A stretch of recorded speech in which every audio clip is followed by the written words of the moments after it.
Сәлем, егер менің каналым саған ұнаса, лайк басып комментарий қалдыруды және міндетті түрде тіркелуді ұмытпа. Бүгін 8-ші сыныптың қышқылдар тақырыбына арналған біліміңді тексер тапсырмаларын орындаймыз. Бірінші сұрақ: берілген қосылыстардан қышқылдарды тауып, оларды оттекті, оттексіз деп жіктеңдер. Қышқыл қалдығының астын сызып, үстіне валенттілігін көрсетіңдер. Оттекті қышқылдарға HNO3 жатады, NO3-тің валенттілігі 1 валентті. H3PO4 жатады, PO4-тің валенттілігі 3. H2CO3 жатады, CO3-тің валенттілігі 2-ге тең.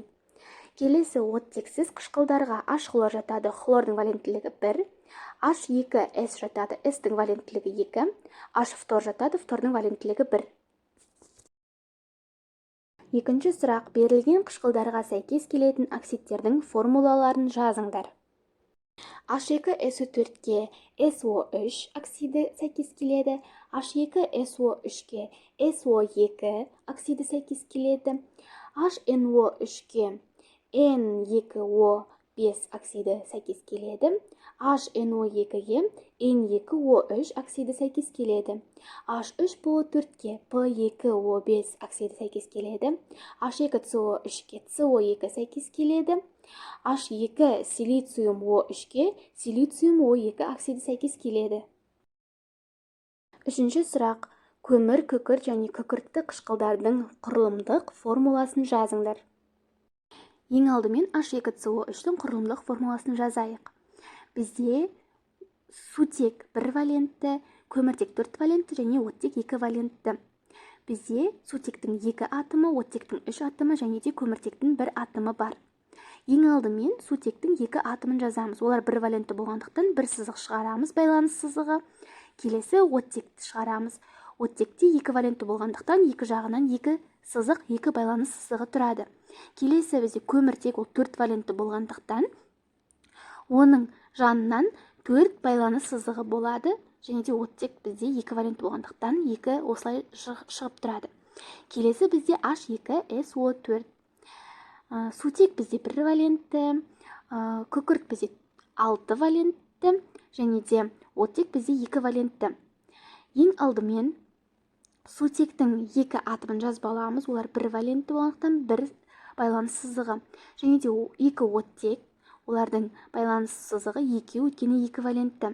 Келесі бізде күкірт, ол 6 валентті болғандықтан осылай 2 қос байланыс түзеді. Келесі бізде H2SO3. Сутек бізде 1 валентті, күкірт бізде 4 валентті, ал оттек 2 валентті. Бізде сутектің 2 атомы, оттектің 3 атомы және де күкірттің 1 атомы бар. Ең алдымен сутек атомдан жазып аламыз. Олар 1 валентті болғандықтан бір ғана байланыс сызығы. Келесі оттек бізде 2 жағынан 2 байланыс сызығы, және де күкірт 4 валентті болғандықтан осылай бір қос байланыс оттекпен байланысады. Төртінші сұрақ: сәйкес оксидтерді сумен әрекеттестіріп, H2SO4, H2CO3, H3PO4, H2SO3 қышқылдарын алудың химиялық реакция теңдеулерін жазыңдар.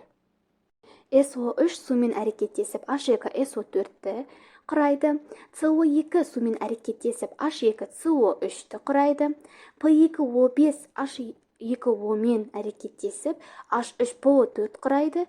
Оны теңестіру үшін H2O-ның алдына 3, H3PO4-тің алдына 2 қоямыз. SO2 сумен әрекеттесіп H2SO3-ті құрайды. Бесінші сұрақ: сутекті сәйкес бейметалдармен әрекеттестіріп, қышқылдарын алудың химиялық реакция теңдеулерін жазыңдар. Сутек пен фтор әрекеттесіп, сутек фторидін құрайды. Сутек пен бром әрекеттесіп, сутек бромидін құрайды. Сутек пен иод әрекеттесіп, сутек иодидін құрайды. Сутек пен күкірт әрекеттесіп, күкірт сутек құрайды. Сутек пен селен әрекеттесіп, сутегі селенін құрайды. Алтыншы сұрақ: 3 зат азот диоксиді, оттек және су әрекеттескенде бір зат азот қышқылы түзіледі. Осы реакция теңдеуін құрастырыңдар. Азот диоксиді қосылған су қосылған оттек түзеді HNO3-ті. Реакцияны теңестіру үшін H2O-ның алдына 2, HNO3-тің алдына 4 және де NO2-ның алдына 4 қоямыз. 7-ші сұрақ. Формулалар мен заттардың аттарын сәйкестендіріңдер. Тұз қышқылы H-хлор, күкірт сутек қышқылы H2S, азотты қышқыл HNO2, күкіртті қышқыл H2SO3, азот қышқылы HNO3, күкірт қышқылы H2SO4, кремний қышқылы H2 силициум O3, көмір қышқылы H2CO3, фосфор қышқылы H3PO4. Бірінші есеп. Массасы 48 грамм магний күкірт қышқылымен әрекеттескенде түзілген сутектің көлемін қалыпты жағдайда есептеңдер. Ең алдымен реакция теңдеуін жазып аламыз. Магний қосылған H2SO4 түзеді.